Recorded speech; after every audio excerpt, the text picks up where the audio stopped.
Hoy nos acompaña en Testigos Hoy un compañero de profesión y crítico taurino. En la actualidad es el responsable, el director de comunicación de la Confederación de Empresarios de Andalucía. Su nombre es Antonio Lorca.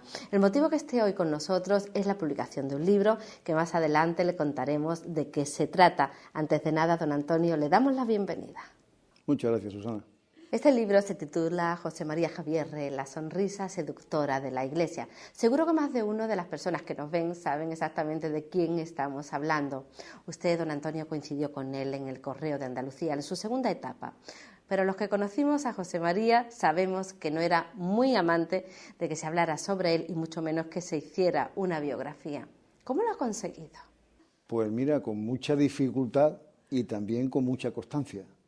Porque efectivamente José María no quería ni oír hablar de unas memorias. Primero porque pensaba que unas memorias no servían más que para justificar los pecados de cada uno, ¿no? Y después porque él tenía mucha precaución de no herir ni molestar a nadie, ni como cristiano y menos como sacerdote. Pero yo también fui muy constante, esa es la verdad. Y estuvimos casi 2 años negociando ese posible libro. Al final lo aceptó, aunque yo creo que me ha contado solo una mínima parte de lo mucho que sabía el cura Javierre. Bueno, pero ¿qué hace un crítico taurino con este cura, con José María Javierre? Pues un crítico taurino con este cura tiene la relación que surge en el Correo de Andalucía, en el año 84, cuando aparece José María como director. Yo no tenía nada que ver con el mundo taurino, pero hacía falta un crítico.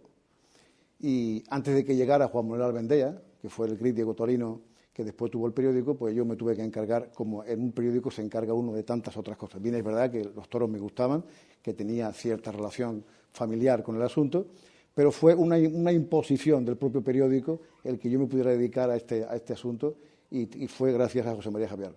Podríamos decir, don Antonio, que aquellos no fueron buenos tiempos para la lírica.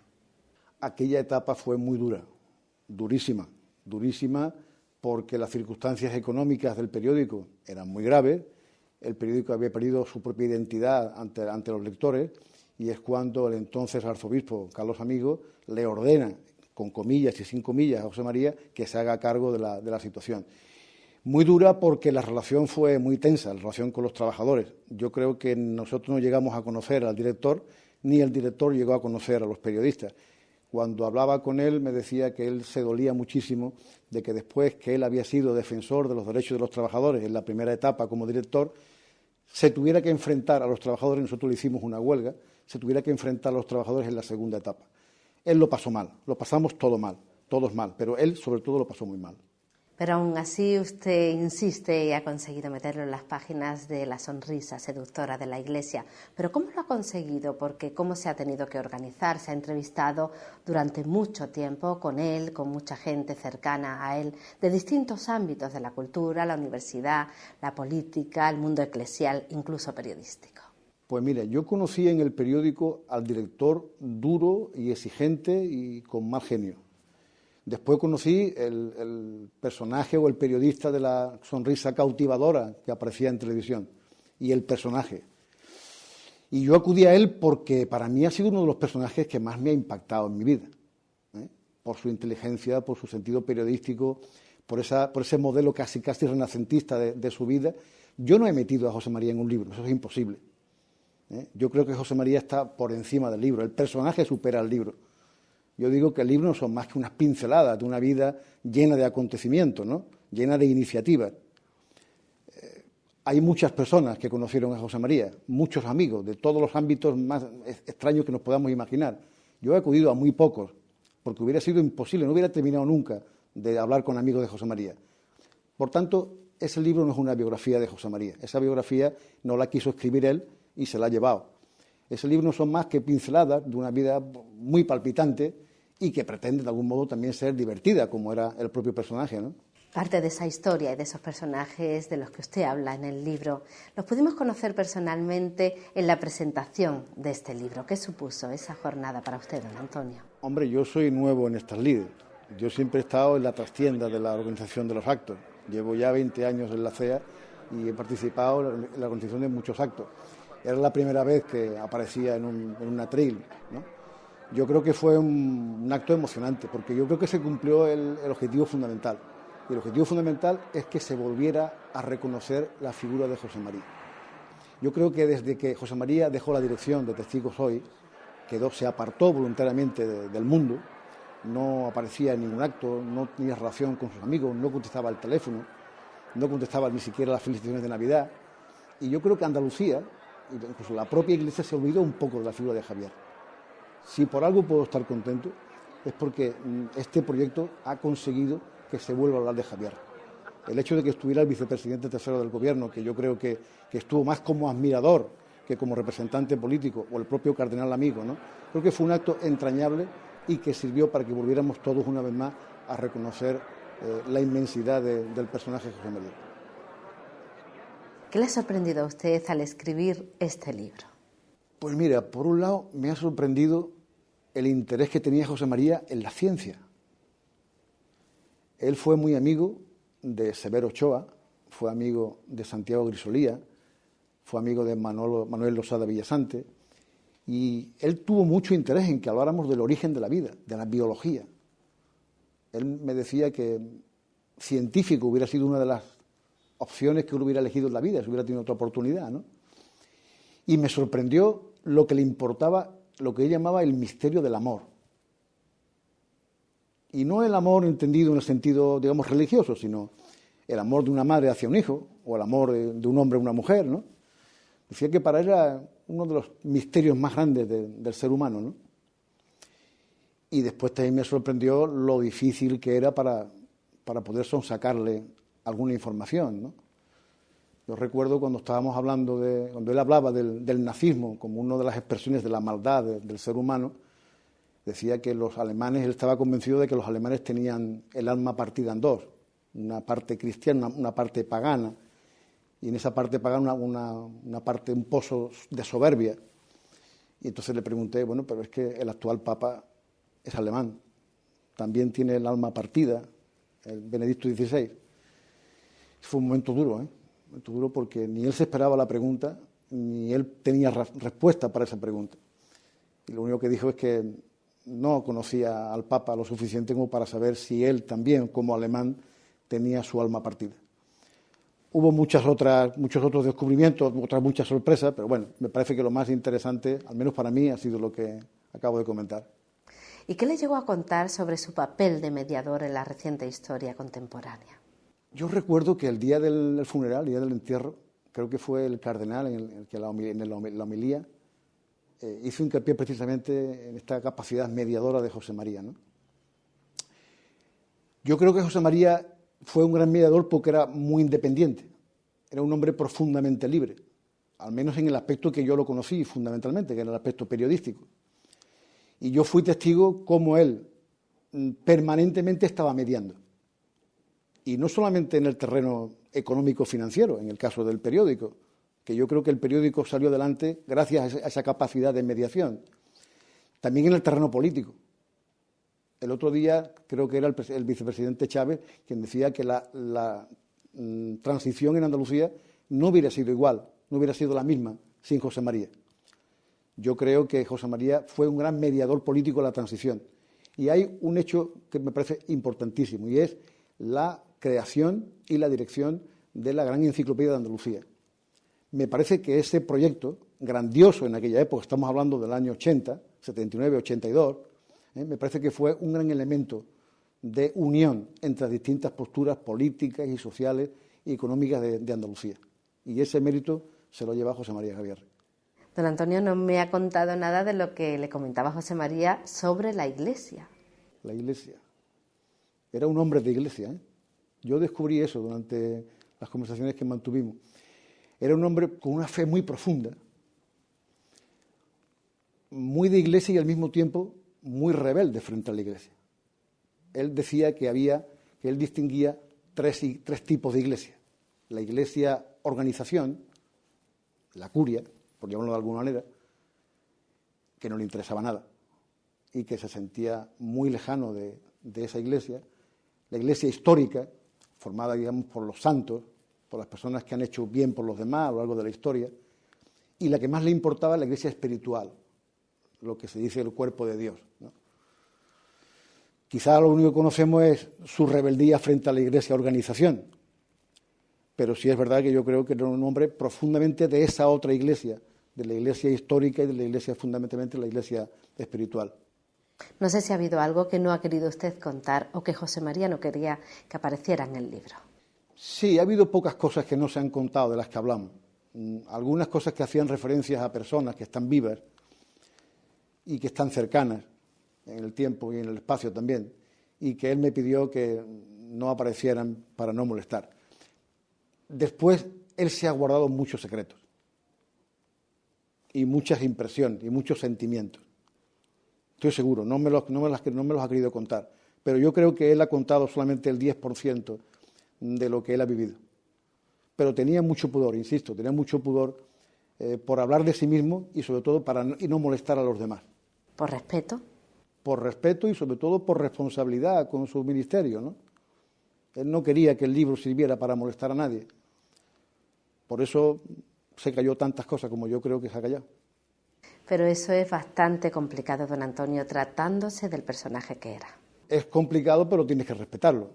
Yo no puedo hacer, cuando él me decía que no quería hablar incluso de Juan Pablo II, muchos temas que hablamos de Juan Pablo II, o de la propia Iglesia andaluza o sevillana, o de los propios medios de comunicación españoles y andaluces, tienes que respetar que el personaje pues no quiera hablar, porque es verdad que podría ofender a muchas personas, y sobre todo por ese sentido crítico que él tenía ante la vida, no solo ante la Iglesia, sino también ante la política. Antes comentábamos el tema de las decepciones de José María, ¿no?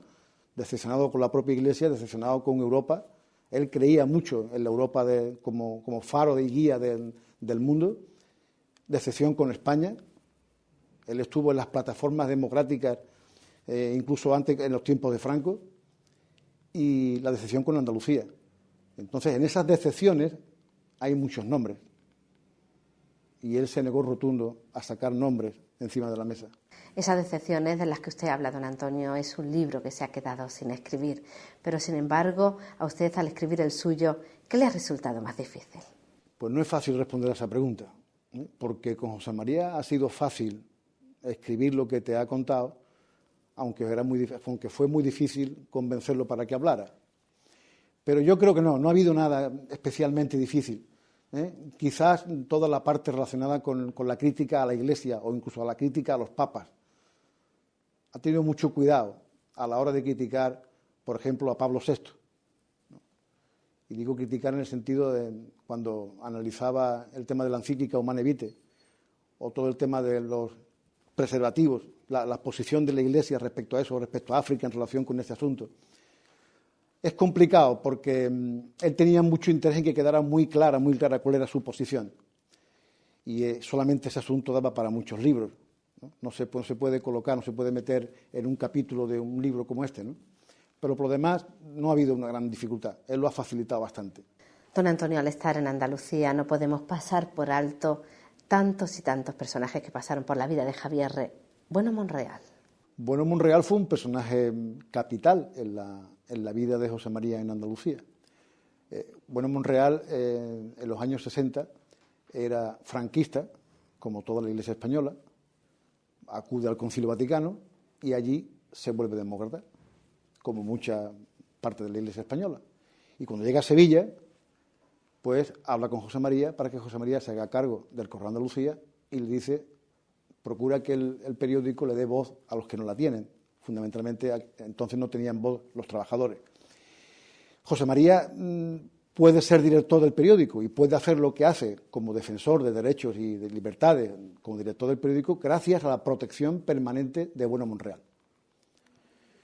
Es verdad que Bueno Monreal tenía mucha relación con Franco, relación que se fue enfriando a medida que el periódico fue dándole problemas al régimen. Pero siempre contó José María con la protección de Bueno Monreal ante el ayuntamiento, ante el gobierno civil y ante el ejército, que eran las tres patas fundamentales del régimen en aquel momento.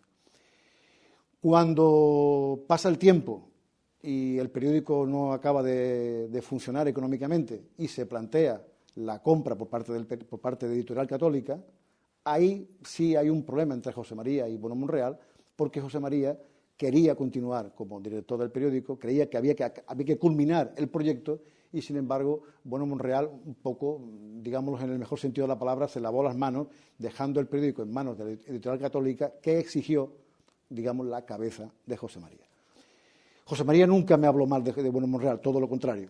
Incluso se quejó a Felipe González, cuando era secretario general del Partido Socialista, que no hubo representación del Partido Socialista en el entierro de Bueno Monreal, después de tanto como el cardenal había hecho por la defensa de los derechos laborales de los trabajadores en aquella etapa. Él no se quejó nunca de Bueno Monreal, pero es verdad, o al menos creo que es verdad, que en aquel momento Bueno Monreal pues, no apoyó como había apoyado a José María en la trayectoria como director de periódico. Y hablando de la transición, ahí José María tuvo algo que ver. ¿Cree que los políticos de entonces han hecho justicia a la memoria de Javier Rey?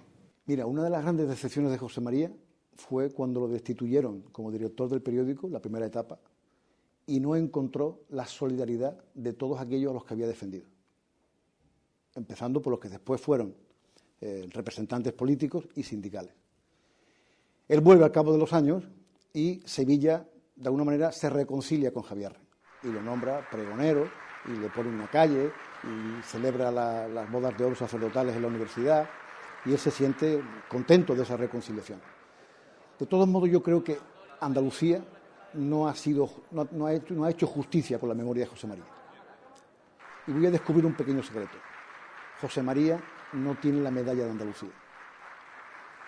Se ha intentado por parte de algunos colectivos que se le considera este año, pero ha habido la mala suerte de que José María falleció en diciembre y las medallas se concedían en enero. Pero creo que pocos andaluces tan ejemplares como José María, pocos andaluces que hayan hecho tanto por esta tierra. Sin embargo, creo que no ha tenido reconocimiento. No. La prueba está en que ese detalle de la medalla de Andalucía, que se le ha concedido a otras muchas personas, y a él no se le ha concedido. La Junta de Andalucía, en este caso, creo que no ha estado a la altura de las circunstancias. Don Antonio, son muchísimas las cosas de las que podríamos seguir hablando. Libro compuesto, no sé si completo, y llega momento editorial. Libro completo no, libro muy incompleto. Ahora llega el momento editorial. Bueno, hemos presentado recientemente en Sevilla, vamos a intentar también presentarlo en Madrid. Y yo me conformaría, como te he dicho antes, con que este libro sirviera para remover la figura de José María y para que aporte un pequeño grano de arena al reconocimiento y un homenaje a un personaje que yo creo que ha sido trascendental en la vida de Andalucía y que, aunque haya pasado de puntilla por la historia, pero creo que ha dejado un recuerdo indeleble en muchas personas y en muchas instituciones. Yo, si se consigue ese objetivo, me doy por satisfecho. ¿Cree usted que José María estaría contento con el resultado? No, creo que no. Creo que no, porque José María lo conocí como director, nunca estaba contento con nada, era el más exigente del mundo, e incluso cuando estábamos hablando me dijo, ¿ya me traerás los borradores para verlos? Le dije, no, porque ahora ya no eres mi director, ahora eres el biografiado y el periodista, por tanto no te lo voy a traer. No tuve oportunidad de llevarlo porque cuando el libro se terminó él no estaba en condiciones de leer, pero yo creo que no, le buscará muchas pegas. ¿Y don Antonio Lorca ha conseguido el libro que quería? Tampoco. Yo quería haber ahondado mucho más en la figura. No ha sido posible. Yo insisto, yo creo que no son más que retazos, pero creo que José María se merece otro libro. Se merece un libro que le haga justicia de verdad a lo que ha sido, por ejemplo, su pensamiento teológico, que él lo ha expuesto en algún libro suyo, pero queda ahí un poco en la penumbra, porque hemos descubierto siempre la figura del periodista y también del sacerdote, fundamentalmente del comunicador cristiano, que decía él, ¿no? Pero yo creo que José María merece otra biografía, otra historia, más profunda que la que yo he hecho, sin duda. ¿Con qué se queda Antonio Lorca, el periodista, de este trabajo? Con algo muy importante, con que sigue vigente el planteamiento de que el periodista debe tener cimientos en la independencia, en la libertad y sobre todo en el compromiso con la realidad que vive. Yo creo que José María, y con esa valentía con la que José María fue siempre periodista, yo creo que José María se ha convertido en un referente periodístico para muchos periodistas, para muchos. ¿Y el Antonio Lorca de todos los días, con qué se queda de este personaje? Pues me quedo con su fe. Para mí es un ejemplo de fe. y sobre todo porque fue siempre muy rebelde. No aceptó nunca ataduras de nada, ni de nadie. Para mí es la mejor enseñanza que yo he recibido de José María, aparte, lógicamente, de lo que te acabo de comentar del periodista. Pero como hombre de fe, para mí es un ejemplo. Don Antonio, nos queda agradecerle que nos haya acercado a este personaje irrepetible. Gracias a vosotros, muchas gracias. Y a ustedes, como diría nuestro cura, echen mano a la cartera y háganse con este libro, José María Javierre, La sonrisa seductora de la Iglesia. Ustedes no olviden que tenemos una nueva cita la próxima semana. Pueden estar en contacto con nosotros a través de nuestro blog. Hasta entonces, sean felices.